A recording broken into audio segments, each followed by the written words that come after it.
Davai, vyrai, vienas už kitą, nuo pat pradžių. Nenusileidžiam ne vieną metrį. Ir svarbiausia, ne tai, kad kovoti, bet žaidžiam savo žaidimą.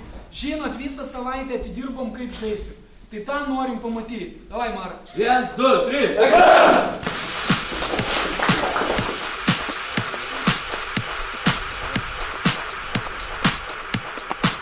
Panevėžio Ekranas kontrolinių rungtynių ciklą pratęsė dar vieną įtikinamą pergalę.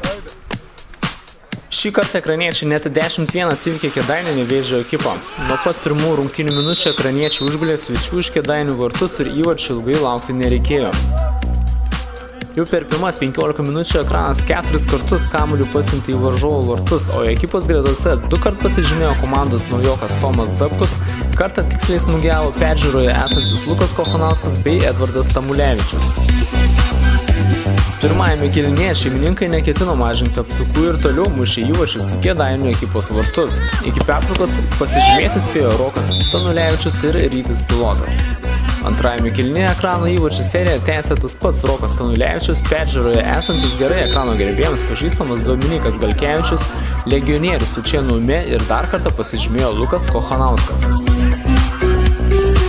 Tai buvo antroji ekraniečių pergalė ruošiantis A lygos sezonui.